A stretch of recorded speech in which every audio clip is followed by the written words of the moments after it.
Now you have been in the ministry for many years. How will you describe your call into the ministry? Is it circumstantial? My call into the ministry, I wouldn't say I saw lightning or thunder or any what they call a spectacular thing. I would say, let me put it this way. When the war ended, remember I said I was a nominal Christian, brought up in the Christian home, was a choir member, even in the Anglican church. My father made the point of duty, we must go for our choir practices, be in service on Sunday and all that. So we were a sort of a religious family, religiously following that. But when the war ended in 1970, and I think it was then into 71. Of course, all of us moved from where we were to Enugu. That's the only way. ACB was not yet open then, and a lot of things broke down. So, of course, we naturally moved to our family house in Enugu. So we were there. All we did is wake up in the morning with some of my friends, drink, run after women, and then smoke.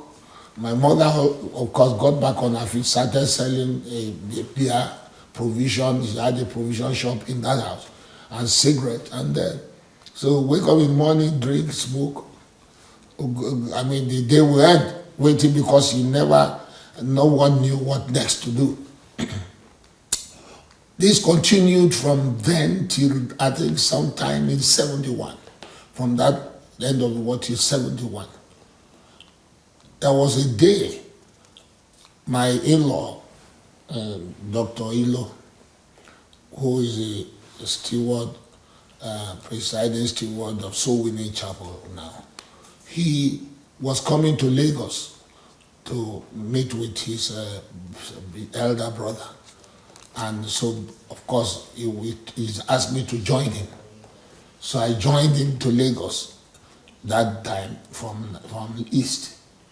And so when we came to Lagos, he had also a cousin of his and a niece of his who apparently have gotten saved. They were born again. They were attending the Scripture Union, they were members of the Assemblies of God, and then Scripture Union. So they started. When it was there in that house, I met them, and in the night, one of the nights, we were all chatting and all this stuff. And when it was time to retire, of course, they retired on their own and stayed at the corner of the living room to pray together. So I felt, how come you are praying together and you didn't come? you know that kind of. So I felt like alone.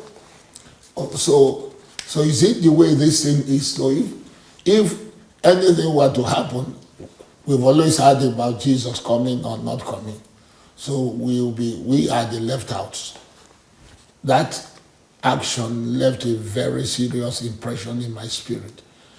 So when I retired to my own corner, I made a commitment to God that when I get back to Enugu, I will go to church. My in-law had apparently at that time connected to a church in Enugu called the UCC, because apart from the assemblies and Foursquare, the churches we see then were those churches, the United Church of Christ. So when I got back to Enugu, UCC was then somewhere in Owandi. Then later they moved to another part of Owandi, Bodman Street. I followed them I didn't tell them, I just followed them on a Sunday morning and sat at the back. But even then, when the service was over, they allocated me. Oh, they were so excited and happy. And that was it. And I found that, but then, by that time, I've started, the ACB has opened. And I found out that nothing was more important, nothing was more exciting than going to church. So I started going to church every day. In fact, at that time, since there was really not much being done as far as other employment was concerned, I always find myself in church in morning and evening. nothing was more interesting. So when eventually people said, oh, he will soon stop, of course, I saw myself cut off from all those my friends who were smoking, womanizing, and doing all that things. They said, oh no, we know that something's wrong with him, he will soon stop. But the truth is that I never stopped. I continued and continued and continued until I found myself moving. Even I don't even sleep in the house again, as I sleep in the church. And when ACB finally opened, they said, oh, the bank will keep you busy. It never did. I kept on. And then suddenly, one day, the UCC people, that was how it happened. I just found myself gravitating to anything that had to do with the church. I was anywhere in ACB. I had prospects. I had, I was a hard worker. And so it's not a case of not being frustrated with work. But the truth is, I found myself gravitating to the church. And looking at events at that time, never mind what is happening now concerning church. Those days, outside Anglican church, as far as they are concerned, all these tongue knockers are crazy and there is no prospect. They are mushroom church. Anyone who wanted to become a pastor should go to those Anglican churches. Methodist, not Presbyterian, not that kind of. They were not being paid. So the issue now lies, how am I going to survive if I'm going to go to such a church? Won't I eat? But you know that such a thought never crossed my mind. I wasn't bothering about whether to eat or whether to put on dress. I was only interested in what can I do to be involved and all that. It was just joy to be involved, to be used. And that was it. Before you knew it, when it was time, of course the church brought me into the ministry. And I started working with the church, but I've not left my job as at the time. I kept on working. But what mattered was ministry. But I wouldn't say I didn't go to Bible school. I was on the job. Everything I learned was on that job. So when it was time for them to now open a church in Lagos, of course, the person as a read instrument, knowing the terrain better, they sent me. What's going to happen to my job? I think I just left the job.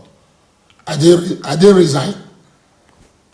And people told me, you better go and resign, because if you don't resign, in future it will be assumed that probably you committed a crime in the bank.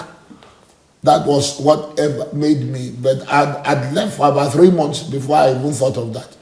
Then I put in resignation. It took them another 6 months to accept, because they felt, no, this is not normal. But I kept on doing what I was doing. That's how I found myself in ministry. And then began to develop from there. One thing led to another. There's so much that's involved in that. So it's not like some people will say, oh, they had a loud voice. I would say that's an inner conviction in my spirit that this is the direction for my life. And you know, like people always say, what passion do you have that you would do without being paid for it? Are you following? So I found that that's my passion. And I've followed that ever since. The pace setters. Oh.